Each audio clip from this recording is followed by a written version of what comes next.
Wakil Ketua DPR Sufmi Dasko Ahmad Sabtu 4 Juli 2026 mengucapkan selamat ulang tahun kepada Nadiem Makarim melalui akun media sosialnya. Unggahan itu memicu spekulasi politik bahwa ucapan tersebut menjadi kode keras. Presiden Prabowo Subianto tengah menyiapkan amnesti atau abolisi bagi Nadiem, sebagaimana pernah diberikan kepada Tom Lembong dan Hasto Kristianto. Benarkah spekulasi itu? Apa saja kemungkinan yang dapat terjadi? Lalu bagaimana dampaknya terhadap supremasi hukum jika amnesti atau abolisi benar-benar diberikan kepada Nadiem? Kita bahas. Melalui akun Instagram pribadinya pada Sabtu 4 Juli, Ketua Harian Partai Gerindra itu mula-mula mengunggah foto Nadiem yang sedang tersenyum sambil melambaikan tangan. Tak lama kemudian unggahan tersebut diganti menjadi foto rangkaian bunga bertuliskan Happy Birthday. Sementara keterangan atau caption tetap dipertahankan. Admin saya yang baru itu dia itu kemudian membiasakan sekarang ini untuk mengucapkan setiap tokoh yang ulang tahun memberikan ucapan selamat ulang tahun di akun saya. Nah, seperti dilihat nanti mulai kemarin, kemudian hari ini, ya dan seterusnya begitu. Jadi kemarin ada banyak yang tanya ke saya, maksudnya apa ya? Ya selamat ulang tahun ya begitu. Tapi tidak menyarankan spekulasi Bang, misalkan ini mengarah pemberian bantuan hukum gitu atau amnesti mungkin untuk Bang. Kalau pemberian bantuan hukum tentunya sudah dilakukan oleh pengacaranya dong kan gitu. Kok pemberian bantuan hukum? Dalam bentuk mungkin amnesti atau abolisi gitu Bang, seperti yang sempat diberikan sebelumnya oleh Presiden gitu Bang. Ya itu kan banyak pertanyaan, saya juga bingung jawabnya ya, karena sebenarnya kan nggak ada maksud begitu.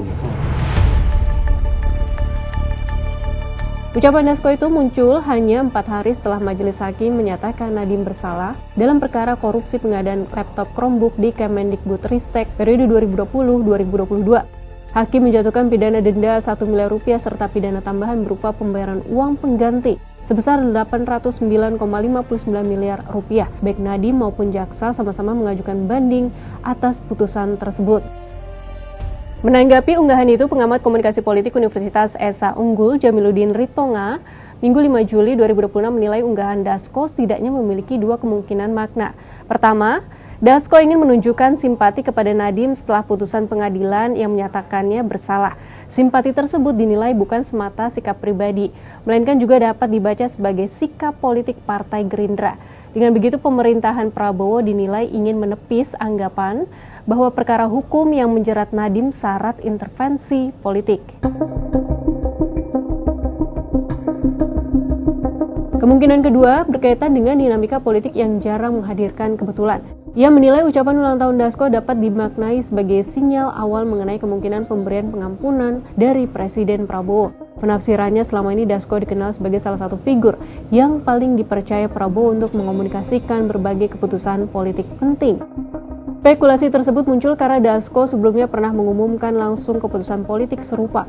Pada 31 Juli 2025, ia menyatakan DPR menyetujui permintaan pertimbangan Presiden Prabowo untuk memberikan abolisi kepada Tom Lembong dan amnesti kepada Sekretaris Jenderal PDIP Hasto Kristianto.